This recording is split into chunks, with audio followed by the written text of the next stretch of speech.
श्री आज हमारे साथ मंसूर अहमद हैं। ये एज ए नर्स काम कर रहे हैं यूके में। मैं जिस हॉस्पिटल में होता हूँ वहीं पे ये भी होते हैं। तो आज हमने इनसे टाइम मांगा है ताकि ये हमारे लोग जो पाकिस्तान में नर्सेज हैं जो वो यहाँ पे आना चाहते हैं, तो वो लोग क्या कर सकते हैं जिससे वो यहाँ पे आके काम कर सकें। तो मंसूर, सबसे पहले तो बहुत बहुत शुक्रिया, आपने हमें टाइम दिया। जी नहीं, थैंक यू वेरी मच। आपने मुझे चांस दिया है कि मैं आपके तवज्जुह से अपनी जो इन्फॉर्मेशन है वो सारी सबके साथ शेयर कर सकूं। So thank you very much to you actually. तो बड़ा क्विक सेशन होगा क्योंकि बहुत सारे सवाल हैं हमारे पास।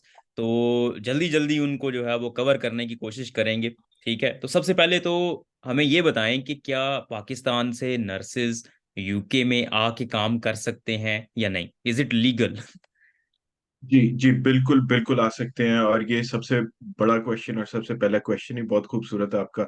बेसिकली ये एक मिथ है जो कि पाकिस्तान के अंदर नर्सिस के दरमियान पाई जाती है कि शायद ये जाना बड़ा मुश्किल है, या फिर चीज़ें उस तरह से हम मैनेज नहीं कर पाएंगे जिस तरह से, यानी कि वो उनकी रिक्वायरमेंट होती है। लेकिन एक्चुअली बिल्कुल, मैं एज ए नर्स जॉब कर रहा हूँ यहाँ पे। मेरी ग्रेजुएशन जो है वो लाहौर की है, डिप्लोमा मेरा कराची का है। सो मैं प्योर पाकिस्तान से बिलोंग करता हूँ। तो हम्म। बिल्कुल मैं भी यहाँ पर एज ए नर्स जॉब कर रहा हूँ, और सारी मेरी क्वालिफिकेशन और एक्सपीरियंस पाकिस्तान से बिलोंग करता था। लेकिन बिल्कुल, अगर आप इनके क्राइटेरिया के ऊपर पूरे उतरते हैं और आप अपने आप को इनके लिए एलिजिबल साबित करते हैं, तो बिल्कुल आप यहाँ पे जॉब कर सकते हैं। ठीक है। तो इसका प्रोसेस क्या है, कैसे आपको जो है वो रजिस्ट्रेशन वगैरह वो सारा कुछ अगर हमें बता दें आप कि हम कैसे कर सकते हैं। जी, फर्स्ट ऑफ ऑल तो क्वेश्चन आपका आता है कि आपका एलिजिबिलिटी क्राइटेरिया जो यहाँ के अकॉर्डिंग है, उसके ऊपर अगर आप फुलफिल कर पाते हैं उनकी सारी रिक्वायरमेंट्स को, तो बेसिकली जब आप एज ए नर्स अप्लाई करते हैं, तो सबसे पहली चीज़ आपकी रिक्वायरमेंट होती है आपकी क्वालिफिकेशन। जो कि कई बार ये सोचा जाता है कि अगर आप डिप्लोमा आपने किया हुआ है तो आप अप्लाई नहीं कर सकते, आप शायद उनके एलिजिबिलिटी क्राइटेरिया के ऊपर पूरे नहीं उतरेंगे, जो कि बिल्कुल गलत है। लेकिन आजकल क्योंकि अभी जो पीएनसी ने, पाकिस्तानी नर्सिंग काउंसिल ने जो अभी नया रूल निकाला है, उसके अकॉर्डिंग डिप्लोमास को जल्दी बंद कर रहे हैं। मेरे ख्याल में शायद कर भी चुके हैं। और बीएसएन हर जगह पर हो रहा है, लेकिन लोगों ने डिप्लोमा के बाद टॉप अप प्लान्स भी किए हुए हैं, जैसे पोस्ट आरएन कहते हैं, पोस्ट यानी कि बीएसएन कहते हैं। तो वो किया हुआ है, तो उसको अगर आप एक बार अपनी वो क्वालिफिकेशंस को आप अपने एक्सपीरियंस के साथ मर्ज करके अप्लाई करते हैं यहाँ पे, तो बिल्कुल हो सकता है। तो उसके लिए बेसिक जो चीज सबसे पहली होती है आपको करने वाली है, आपने अपने सारे डॉक्यूमेंट्स को यूके नारिक के ऊपर अपलोड करना होता है, जिसके ऊपर आप, बहुत सिंपल सा प्रोसेस है। नारिक जब मैं कह रहा हूँ तो NARCI, ये उसकी स्पेलिंग है। आप इसके ऊपर जाके वेबसाइट को खोलेंगे, उसके ऊपर आप अपना लॉगिन करते हैं, लॉगिन करके साइन अप करने के बाद आप अपने सारे डॉक्यूमेंट्स अपलोड करते हैं और रीजन बताते हैं कि मैं क्यों अपलोड कर रहा हूँ। तो उसके अंदर जब आप करते हैं तो वो आपको एक अपनी, यानी कि जो बेंचमार्क है उसके अकॉर्डिंगली आपको बता देते हैं कि हाँ जी, आप उनकी क्वालिफिकेशन के क्राइटेरिया के accordingly as a nurse apply करने के लिए एलिजिबल हैं कि नहीं। तो ये आपका पहला एक स्टेप हो जाता है, जिससे आपको क्वालिफिकेशन का पता चल जाता है। उसके बाद पाकिस्तान के अंदर सबसे बड़ी एक जो प्रॉब्लम है वो ये है कि हम ओईटी और आइल्स से बहुत ज्यादा भागते हैं। जबकि सिर्फ एक एक ही आपकी हर्डल है, आपके प्रोसेस के अंदर सिर्फ एक हर्डल है, और वो ये है कि आपने अगर आइल्स कर लिया है या ओईटी कर लिया है, और आप इनके जो रिक्वायर्ड क्राइटेरिया जो एनएमसी के ऊपर लिखा हुआ है उसको अगर आप मीट कर जाते हैं, तो दैट्स इट। उसके बाद आपके आगे कोई प्रॉब्लम नहीं है। बाकी सारी चीजें बड़ी सिंपल हो जाती हैं। और जिसके अंदर आगे दो एग्जाम जो आते हैं, उसके अंदर सीबीटी है जो कि कंप्यूटर बेस्ड टेस्ट है। वो यूजुअली पाकिस्तान में तो नहीं था पहले, हो रहा इस्लामाबाद में अभी सुना है कि सेंटर एक खुल रहा है, क्योंकि ये यूजुअली पियर्सन व्यू यूनिवर्सिटी जो है वो करवाती है। तो उसका लॉगिन आपको तब मिलता है जब आप एनएमसी के साथ अपनी एप्लीकेशन ओपन कर लेते हैं। तो एप्लीकेशन ओपन करना बेसिकली सिर्फ ये है कि आप उन्हें बताते हैं जी कि मैं इंटरेस्टेड हूँ रजिस्ट्रेशन के प्रोसेस में। वो फिर आपको स्टेप बाय स्टेप क्या गाइड करते हैं। वो बड़ा सिंपल सा एक फॉर्मेट है उनकी वेबसाइट के ऊपर। जब आप एक बार अपने आप को रजिस्टर कर लेते हैं उसके ऊपर, आपसे इनिशियल फी 120 पाउंड समथिंग वो चार्ज करते हैं, लेकिन उसके अंदर फिर वो आपको स्टेप बाय स्टेप जो जो आपकी रिक्वायरमेंट होती है, वो आपको उनकी रिक्वायरमेंट होती है, सॉरी, वो उसको आपको बताते जाते हैं, जिसके अंदर आपकी आइडेंटिफिकेशन आ जाती है, आपकी क्वालिफिकेशन आ जाती है, आपकी इंग्लिश लैंग्वेज प्रोफिशिएंसी आ जाती है, हम्म। और उसके बाद एक्सपीरियंसेस, रेफरेंसेस, सारी चीजें उसके अंदर आती रहती हैं। तो आप जो जो भी डॉक्यूमेंट अपलोड करते जाते हैं, वो एनएमसी के रजिस्ट्रेशन के लिए आपके सारे डॉक्यूमेंट्स उधर पाइल अप होते रहते हैं, और वो जैसे ही आपकी फाइल कंप्लीट होती है तो आपकी रजिस्ट्रेशन का प्रोसेस, आपको पिन नंबर तो नहीं, PRN नंबर जो टेम्परेरी होता है वो आपको इशू कर दिया जाता है। हम्म। ठीक है। तो सॉरी, मैं अगर इसको समराइज कर दूं, आपने कहा कि पहले NARCI जो वेबसाइट है वहाँ पे आपने अपने डॉक्यूमेंट्स अपलोड करने हैं। वो आपको बता देंगे जी कि अगर आप एलिजिबल हैं या नहीं है। ठीक है, अगर आप जी एलिजिबल हैं तो फिर आपको OET या IELTS चाहिए होता है। वो अगर आप रिक्वायर्ड बिल्कुल। बैंड्स ले लेते हैं, फिर NMC पे रजिस्ट्रेशन करवाना होती है। NMC जो नर्सिंग मेडिकल काउंसिल है, आई बिलीव। तो फिर बिल्कुल।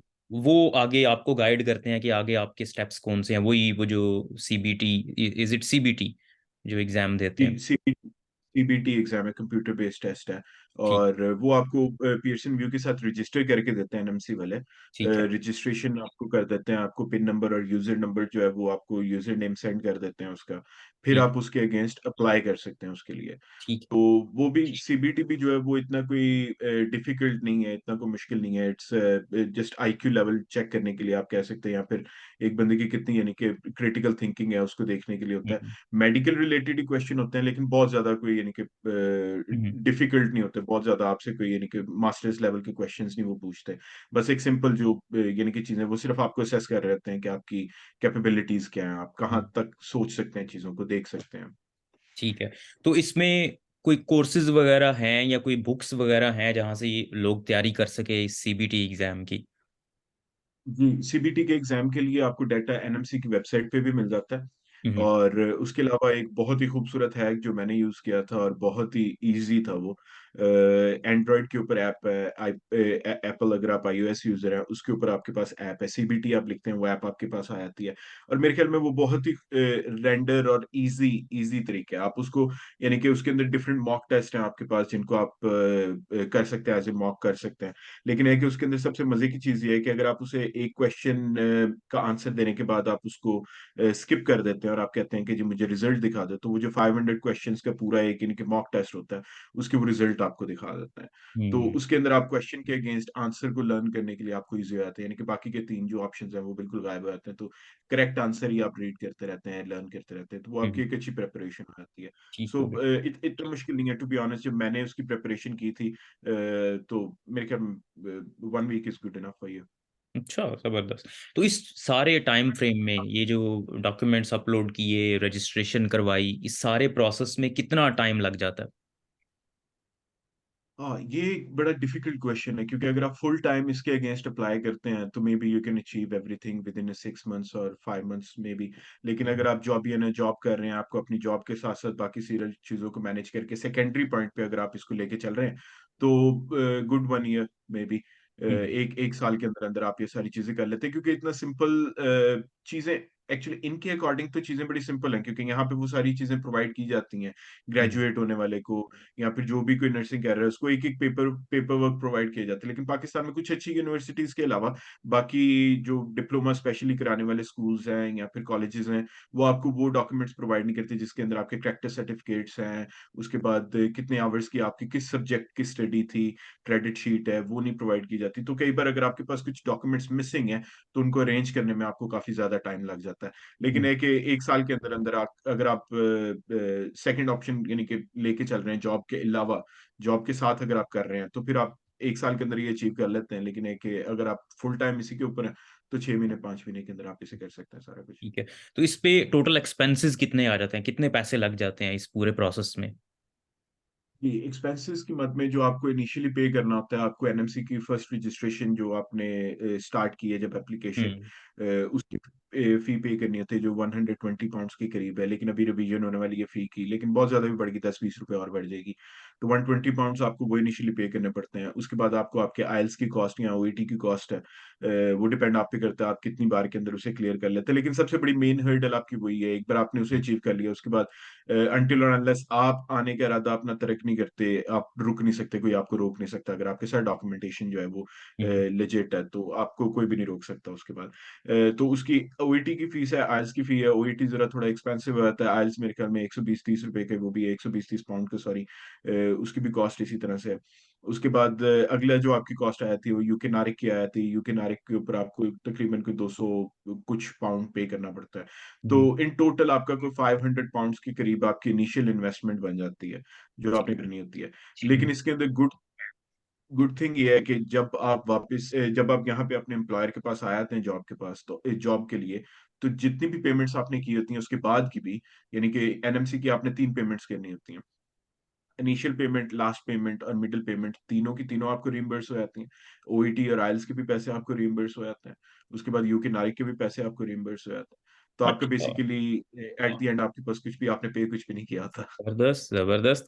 अच्छा, तो फिर इसमें जॉब का क्या सिचुएशन है? मतलब आपको जॉब मिल जाती है अगर आप ये रजिस्ट्रेशन वगैरह आपकी हो जाती है, तो जॉब मिलना आसान है, या ये ना हो कि लोग अपनी रजिस्ट्रेशन वगैरह करवा लें आपकी बात सुन के और बाद में कहें भाई जॉब नहीं मिल रही, मंसूर किधर गया, उसको पकड़ो। नहीं, ऐसा नहीं है, जॉब अपॉर्चुनिटीज यहाँ पे बहुत है। नर्सिंग एक ऐसा प्रोफेशन है जिसकी शॉर्टेज हर जगह पे रहती है, और हर तरफ ही है, कोई उसके अंदर वो नहीं है कि किसी जगह पे शॉर्टेज खत्म होगी। दुनिया की कोई भी कंट्री नहीं है जिसके पास नर्सिंग फोर्स उनकी हम्म। पूरी है, हर एक तरफ ही शॉर्टेज है। क्योंकि रिटायर भी हो रहे हैं, साथ साथ न्यू कमर्स भी आ रहे हैं, तो ऑब्वियसली यानी कि एक ऐसा प्रोफेशन जो खत्म नहीं हो सकता। नए नए हॉस्पिटल्स भी खुल रहे हैं, वार्ड्स भी खुल रही हैं, तो रिक्वायरमेंट बढ़ती जाती है। सिर्फ और सिर्फ हर्डल सिर्फ ये आती है क्योंकि पाकिस्तान से अगर हम अप्लाई कर रहे हैं तो हमारे पास प्रॉपर चैनल नहीं है, कि कोई एजेंसी नहीं है जो एनएचएस के साथ रजिस्टर्ड हो और हमें हायरिंग के अंदर हेल्प कर सके। सो जब मैं यहाँ पे आया था, मैं क्योंकि माल्टा में जॉब कर रहा था, तो माल्टा से मुझे इंडियन एजेंसीज ने कुछ हेल्प आउट किया था, हेल्प आउट नहीं, पूरा प्रोसेस ही वो लेके गई थी। मैंने दो एजेंसीज के साथ अप्लाई किया था, एक रजब मैन पावर थी और दूसरी इन्वर्टिस थी। दोनों के साथ अप्लाई किया था। रजब वालों के साथ उन्होंने मुझे डिफरेंट ऑप्शंस दिए थे। हर एक एजेंसी के पास कुछ पैनल पे हॉस्पिटल्स होते हैं, उन्होंने वो ऑफर किए थे। तो मैंने खैर बांसली को सिलेक्ट किया, तो मैंने यहाँ पे आके इन्वर्टिस के थ्रू मैं यहाँ पे आया। तो बेसिकली अगर आपके पास एजेंसी जैसे कि पाकिस्तान में अवेलेबल नहीं है, तो अगर आपके पास एजेंसी नहीं है तो आप उसको एनएचएस जॉब्स के ऊपर जाएं। एनएचएस जॉब्स के ऊपर आप जॉब्स देखें कि बैंड 5 की एज ए स्टाफ नर्स कहाँ कहाँ पर रिक्रूटमेंट चल रही है। तो वो आपको पूरे इंग्लैंड के अंदर मेरे ख्याल में थाउजेंड्स आपको वैकेंसीज जो है वो शो कर देगा। उसके बाद आप उस हॉस्पिटल के अगेंस्ट जाके अपनी एप्लीकेशन यानी कि दे सकते हैं, अप्लाई कर सकते हैं, और वहां से रिप्लाई बिल्कुल आता है। यहाँ पे ऐसा नहीं है कि एप्लीकेशन अगर आपकी वैलिड अगर ईमेल पे गई है तो वो रिप्लाई जरूर करेंगे कि हाँ हमें जरूरत नहीं है या फिर हमें जरूरत है। लेकिन ऐसा नहीं है कि आपकी ईमेल के दब जाएगी या कुछ भी। तो इस तरह से अगर आप प्रॉपर चैनल से अप्लाई करेंगे तो आपको बिल्कुल जॉब अपॉर्चुनिटीज बहुत हैं। और मजे की बात यह है कि जिस दिन से आप इंग्लैंड में लैंड करते हैं, चाहे आपने अभी अपनी ऑस्की करनी है, क्योंकि एक और एग्जाम आता है सीबीटी के बाद ऑस्की, जो कि टोटल प्रैक्टिस बेस है, जिसके अंदर आपके सारे स्किल्स को पॉलिश किया जाता है according to nursing criteria UK के। हम्म। तो उसको वो एग्जाम जो है वो भी 3-4 माह ले लेता है प्रेपरेशन के लिए यहाँ पर पहुंचने के बाद। लेकिन मजे की बात यह है कि उस एग्जाम की प्रेपरेशन से पहले, एनएमसी की पिन मिलने से पहले, रजिस्ट्रेशन होने से पहले, आपकी जॉब जिस दिन से आप लैंड करते हैं आपकी सैलरी स्टार्ट हो चुकी होती है। सो अच्छा, you will be earning the day you landed to UK. So मतलब ऑस्की का वो जो 4-5 महीने आपके लग जाने हैं ऑस्की पे, वो आपको पे मिलती रहेगी? आपको पे मिलती रहेगी। जॉब आप ड्यूटी पे शायद ओरिएंटेशन के लिए जाओ, 6 आवर्स 4 आवर्स समथिंग, ठीक लेकिन है। है कि आपको पे मिलती रहेगी, आपको पूरी पे मिलती रहेगी आपकी। मतलब जब आप सीबीटी एग्जाम कर लेते हैं उसके बाद आपको पिन मिल जाती है उसकी, एनएमसी की, और आप अप्लाई कर सकते हैं जॉब के लिए? सीबीटी के जब आप एग्जाम पास करते हैं, आप उसे अपलोड करते हैं एनएमसी के ऊपर, उसके बाद भी वो कुछ चीजें मांगते हैं, जैसे डॉक्टर की सर्टिफिकेशन, उसके बाद करेक्टर सर्टिफिकेशन, आपकी पुलिस क्लियरेंस, इस हम्म। तरह के कुछ पॉइंट्स वो आपसे मांगते हैं। उन पॉइंट्स को क्लियर करने के बाद फिर वो आपको एक पीआरएन नंबर देते हैं। पीआरएन हम्म। नंबर होता है टेम्परेरी, मेरे ख्याल में 2 साल के लिए वैलिड होता है वो, और उसके टाइम ड्यूरेशन के अंदर अंदर आपको अपने नर्सिंग जो है वो एग्जाम, ऑस्की का जो फाइनल एग्जाम है हम्म। वो क्लियर करना होता है। अब ऑस्की जो है वो सिर्फ और सिर्फ एक प्रैक्टिस बेस है, उसके अंदर डिफरेंट सिनेरियोज होते हैं, like catheterization, angio tube insertion, TPR taking, आप जा रहे हो पेशेंट को किस तरह से अपने आप को इंट्रोड्यूस करोगे, आप किस तरह से उसके ऑब्स कंडक्ट करोगे। उसके बाद अगर आपको MSU collection, mid stream urine collection के बारे में कह रहे हैं, उसका क्या प्रोसेस है, प्रोसीजर क्या है, किस तरह से आपने उसको पेशेंट को इंट्रोड्यूस करवाने से लेके, प्रोसीजर को एक्सप्लेन करने से लेके, सैंपल कलेक्ट करने से लेके लैब तक भिजवाने तक का सारा प्रोसेस उसके अंदर, यानी कि वो सारी चीजों को कवर हम्म। अप करते हैं अकॉर्डिंग टू उनके यूके के यानी कि प्रोटोकॉल के अकॉर्डिंग, या फिर उनके जो वर्क एथिक्स है उनके अकॉर्डिंग। तो हम्म। जब आप ये सारी ऑस्की जब आप क्लियर कर लेते हैं उसके बाद फिर आपको पिन मिलता है। तो हम्म। पिन जो है, पिन आपका 3 इयर्स के लिए वैलिड होता है। आप उसकी वैलिड रीन्यू करवाने के लिए आप उसकी फी पे करते रहते हैं हर साल, लेकिन आफ्टर 3 इयर्स आपको उसकी रिवैलिडेशन करवानी होती है। लेकिन एक रिवैलिडेशन का मतलब सिर्फ ये है कि आपने कितने आवर्स काम किया है और आपने क्या क्या अचीव किया है, आपकी लर्निंग कैपेसिटी क्या है, आप उसके साथ साथ चीजें सीख भी रहे थे, कुछ लर्निंग भी आपकी चल रही थी कि नहीं, तो बस ठीक, ये मतलब चीजें होती हैं। बेसिक चीज ये है कि ऑस्की से पहले आपको जॉब मिल जाती है यहाँ पे। ऑस्की मतलब जॉब के लिए जरूरी नहीं है, वो जब कर लेंगे आप फिर यहाँ पे आके आप ऑस्की भी करेंगे और साथ साथ आपको पे भी मिलती रहेगी। जी बिल्कुल, और ऑस्की करवाना जो है वो ट्रस्ट की रिस्पॉन्सिबिलिटी है जो आपको जॉब ऑफर कर रहा है। हॉस्पिटल वो के। आपको स्टडी मटेरियल प्रोवाइड करेगा, एनवायरनमेंट प्रोवाइड करेगा, टीचर्स प्रोवाइड करेगा। तो वो जबर। उनकी रिस्पॉन्सिबिलिटी, और ठीक। फी भी उसकी वो पे करेंगे, जबकि वो थोड़ा एक्सपेंसिव होता है, वो 800 1600 अच्छा, तक कई वो बार कॉस्ट हॉस्पिटल करता पे करेगा। है। जबरदस्त। हॉस्पिटल पे करेगा। जबरदस्त जबरदस्त। तो आपकी जो सैलरी होती है ये थोड़ा सा बता दें, थोड़ा क्विकली बता दें कि सैलरी यहाँ पे नर्स की कितनी होती है और ड्यूटी आवर्स कितने होते हैं। जी, आप जब एज ए नर्स ज्वाइन करते हैं, as a staff nurse join कर रहे हैं, तो इसको यहाँ पे बैंड 5 कंसिडर किया जाता है। बैंड 5 के भी आगे से 3 लेवल्स हैं, ए बी एंड सी। तो जब आप पहले 2 साल के लिए काम कर रहे हैं, आप बैंड ए में फॉलो करते हैं, और बैंड ए जो इनिशियल नर्स है उसकी सैलरी 32,000 पर एनम के अकॉर्डिंग, यानी कि वो आपको कॉन्ट्रैक्ट दिया जाता है। लेकिन उसके अंदर अलाउंसेस ऐड नहीं है, आपके संडे सैटरडेज अलाउ ऐड नहीं है, और सोशल्स ऐड नहीं होते उसके अंदर। लेकिन हम्म। फिर भी अगर इसको होलसम मैं करूं, तो इनिशियल नर्स को जो 2 साल का सिर्फ अभी काम कर रहा है, 2 साल हुए हैं उसे काम करते हैं, या फिर अभी स्टार्ट कर रहा है, उसकी जो salary per month salary slip के ऊपर 2500 2600 पाउंड के करीब आपको आ जाती है। लेकिन है कि उसके अंदर टैक्स और एनआई डिडक्शन बीच में होती है, तो आपको कुछ ना कुछ क्रेडिट इन 2000 के अराउंड क्रेडिट इन आपको आ जाता है। ठीक है। जो मिडिल बैंड वाले हैं, जो कि 2 साल हो चुके हैं जिन्हें, हम्म। उनकी सैलरी फॉलो हो जाती है 36 के अराउंड, और मेरे ख्याल में 40 तक चली जाती है बैंड 5 सी वालों की। तो उसके बाद फिर जैसे जैसे आप बैंड इंक्रीज होते आते हैं, अगर आप सीनियर नर्स बैंड 6 पे चले जाते हैं, तो हम्म। फिर वो सैलरी 45 समथिंग पे चली जाती है पर एनम। जबरदस्त। तो ये सारा जो प्रोसेस है आपने बताया कि 6 महीने से 1 साल के अंदर अंदर हो जाता है, जिसमें वो सीबीटी टेस्ट, पहले ओईटी दिया, सीबीटी दिया, फिर उसके बाद जॉब्स अप्लाई की, तो साल एक के अंदर अंदर वेरी लाइकली आपको जॉब मिल जाती है। ठीक है। तो इस सारे प्रोसेस के दौरान बंदा अभी आया नहीं है यहाँ पे यूके में, तो क्या हर्डल्स फेस करने को मिलती हैं, specially if you belong to Pakistan. तो पाकिस्तान से आने में और वहां पे ये प्रोसेस को कंप्लीट करने में क्या क्या मसाइल का सामना करना पड़ता है। सबसे बड़े मसले जो होते हैं वो डॉक्यूमेंटेशन के होते हैं, क्योंकि आपके डॉक्यूमेंट्स कई बार उस तरह से यहाँ पे उनको सेटिस्फाई नहीं कर रहे होते जिस तरह के वो रिक्वायर कर रहे होते हम्म। हैं। इंस्टीट्यूट टू इंस्टीट्यूट वेरी करता है कि वो किस लेवल के डॉक्यूमेंट्स आपको इशू कर रहे हैं। कई बार होता है कि सिर्फ बिल्कुल ऐसे लग रहा होता है जैसे फोटोकॉपी के पेज के ऊपर कुछ यानी कि सर्टिफिकेट आपको पकड़ा हम्म। दिया गया है। स्पेशली जो स्पेशलाइजेशन के डॉक्यूमेंट्स होते हैं उनकी मैं बात कर रहा हूँ, तो उसको भी यानी कि उनके ऊपर भी कई बार इशू होता है। कई बार वो आपको कहते हैं कि नहीं, ये डॉक्यूमेंट्स हमें जो है वो ये पेपर जो आपने दिया है, हमें जो सर्टिफिकेट दिया है, ये कुछ हमें ऑथेंटिक नहीं लग रहा, आप इसकी हमें नोटरी करवा के दें, या फिर हाई कमीशन से आप स्टैंप्स इनकी लगवा के दें कि जी बिल्कुल ओरिजिनल डॉक्यूमेंट है। ये आपको प्रॉब्लम फेस करनी पड़ सकती है। उसके बाद दूसरी एक बड़ी बेसिक है लेकिन बड़ी एक मजे की प्रॉब्लम है, वो ये है कि पाकिस्तान में क्योंकि हम कर रहे होते हैं यूनियन पे वगैरह कार्ड्स के ऊपर चल रहा होता है और इस तरह की, तो जब आप ऑनलाइन पेमेंट करने की कोशिश करते हैं, तो वो भी आपको प्रॉब्लम फेस करनी हम्म। पड़ती है। आपकी पेमेंट नहीं ट्रांसफर हो रही होती, हम्म। क्योंकि यहाँ पे वीजा मास्टर कार्ड और इस तरह की चीजें ज्यादा चल रही होती हैं, तो वो यूनियन पे और इस तरह की चीजें कई बार वो आपको प्रॉब्लम क्रिएट करती हैं। उसके बाद ऑब्वियसली हमारी फाइनेंस यानी कि इकोनॉमिकल सिचुएशन जो पाकिस्तान की है उसके अकॉर्डिंगली फी, क्योंकि प्राइस के अंदर बड़ा डिफरेंस आ जाता है पाउंड टू हम्म। पीकेआर के अंदर जब कन्वर्ट करते हैं, तो वो बड़े चेंजेस आ जाते हैं। तो इस तरह की चीजें होती हैं, बाकी इतना कोई कुछ मेजर इशू नहीं। हाँ, टाइम मैनेजमेंट आपका एक प्रॉब्लम हो सकता है। आप टाइम मैनेज कैसे कर रहे हैं, क्योंकि यहाँ पे एक तो टाइम डिफरेंस भी है 5 आवर्स का। उसके बाद आपको अगर किसी चीज को लेके एनएमसी में कॉल करनी पड़ती है, कांटेक्ट करना पड़ता है, हम्म। तो वो भी आपके लिए इशू हो सकता है। लेकिन सबसे मेजर हर्डल जो मेरे मेरे लिहाज से अगर मैं कहूंगा, तो वो आपकी लिंग्विस्टिक स्किल्स आपके आ जाते हैं, कि अगर आप किसी को कॉल कर रहे हैं, आप कुछ लेटर राइट कर रहे हैं, आप कुछ उन्हें क्वेरी रेज कर रहे हैं उनके साथ, लेकिन आप अपनी तरफ से समझाने की कोशिश कर रहे हैं, उन्हें समझ नहीं आ रही, तो फिर वो प्रॉब्लम हो सकती है आपके लिए। ठीक। और मेरा ख्याल है एक और बहुत बड़ा मसला ये है कि लोगों को पता नहीं होता कि प्रोसेस क्या है। ये जो प्रोसेस आपने अभी बताया है, इस इसके बारे में नहीं पता होता मुझे। इतने ज़्यादा मैसेजेस आते हैं लोगों के, नर्सिस के पाकिस्तान से, कि हमने जो है वो इसको परसू करना है, हमने यूके आना है, तो हमें प्रोसेस बताएं। मुझे भी नहीं था पता इस प्रोसेस के बारे में।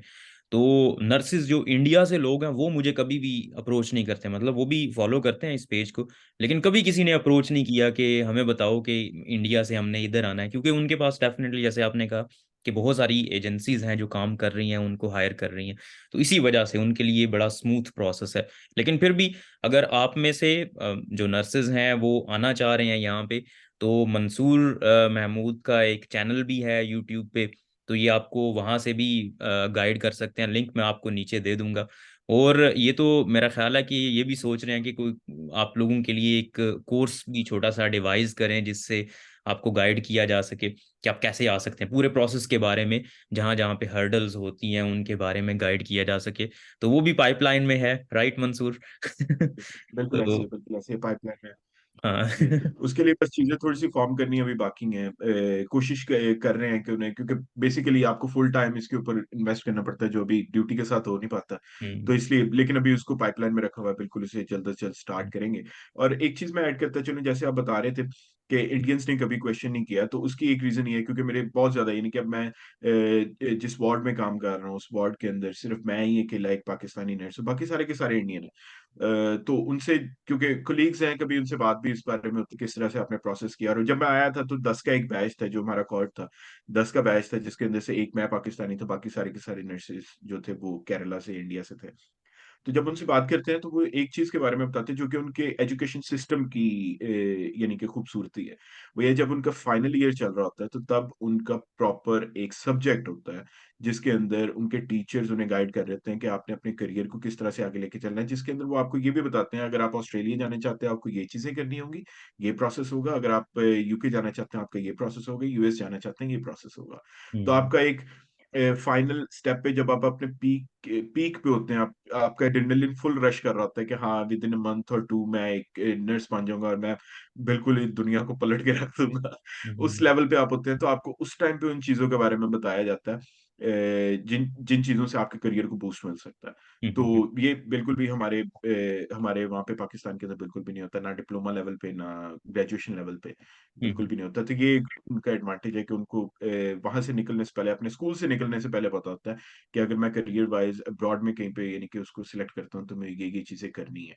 तो एक नया नया जो नर्स है जो कि अभी फ्रेश सारे अपने थीसिस वीसिस इधर उधर सारा क्लियर करके आया था, उसका एनर्जी लेवल, उसके स्किल्स भी पेपर वाइज उतने शार्प होते हैं, और वो अगर उसी टाइम पे उसे इनिशिएट करता है तो वो ज्यादा जल्दी और अच्छे से अचीव कर लेते हैं। हम्म। चलो, ठीक है जी, बहुत बहुत शुक्रिया मंसूर, आपने हमें टाइम दिया और बड़े अच्छे तरीके से गाइड किया। होपफुली जो लोग मुझसे क्वेश्चन कर रहे थे तो उन लोगों को इसमें हेल्प मिलेगी। आपके चैनल का लिंक भी मैं नीचे दे दूंगा, ताकि आपने आपने भी काफ़ी वीडियोस वगैरह इसके मुतल्लिक बनाई हुई हैं, तो वो भी लोग जी विजिट मेरी करेंगे। जी मेरे चैनल का जो नाम है वो है नर्स इन यूके। लेकिन एक है, क्योंकि मैं पहले माल्टा में था और मेरी हमेशा से कोशिश यही रही है कि मैं पाकिस्तानी नर्सेज को जितना मोटिवेट कर सकूं या हेल्प आउट कर सकूं। तो जब मैं माल्टा में भी था तो मैं उस वहाँ के प्रोसेस के बारे में गाइड करता रहता था कि अगर आप यहाँ पे आना चाहते हैं तो इस तरह से आपका यानी कि प्रोसेस चल हम्म। सकता है, ये चीज़ों की रिक्वायरमेंट है। तो अभी यहाँ पे जब मैं मूव हुआ, it's been almost like 3 years, तो अभी मैं यहाँ पे हेल्प करने की कोशिश करता हूँ कि जो यानी कि चीज़ें मैं गाइड कर सकूँ, अगर किसी के कोई फायदा हो सके हमारी नर्सेज का। क्योंकि जब वार्ड में जाते हैं तो 9 9 बाय 1 की रेशियो तो फिर आपको पता है फिर उसी तरह से होती है। तो बिल्कुल। फील करते हैं कि हमारे पाकिस्तानी नर्सेज भी कैपेबल हैं, एलिजिबल हैं, होना चाहिए, आना चाहिए उन्हें। और मैं जो मेरे मेंटोर्स रहे हैं पाकिस्तान में, मैं जानता हूँ कि जिनसे मैंने सीखा है वो मोर देन कैपेबल थे, लेकिन सिर्फ और सिर्फ इसी वजह से क्योंकि उनके पास शायद गाइडेंस नहीं थी, या फिर उन्होंने ज्यादा डिग डीप नहीं किया, इस वजह से शायद वो आ नहीं सके। अदरवाइज वो बिल्कुल डिजर्व करते थे आना यहाँ पे। बिल्कुल ऐसी है, डॉक्टर्स जो हैं वो आपको आधे आधे मिलते हैं, मतलब जहाँ पे इंडियंस होते हैं वहाँ पे पाकिस्तानी डॉक्टर्स भी आपको नजर आते हैं। लेकिन नर्सिज में जी ऐसा नहीं है, नर्सिज आपको बहुत शाज़ो नादर किसी हॉस्पिटल में पाकिस्तानी नजर आएगा कोई, अदरवाइज मोस्टली इंडियंस हैं या इनके अपने लोग हैं। ऐसे ही है, ऐसे ही है, बिल्कुल ऐसे ही है, चलें जी मंसूर, बिल्कुल बहुत बहुत ऐसे ही शुक्रिया। ठीक है, है। ठीक है thank ji. You very much, आपने रिकॉर्डिंग को मैं डालूंगा। Opportunity provide. और मैं आपके चैनल को काफी देर से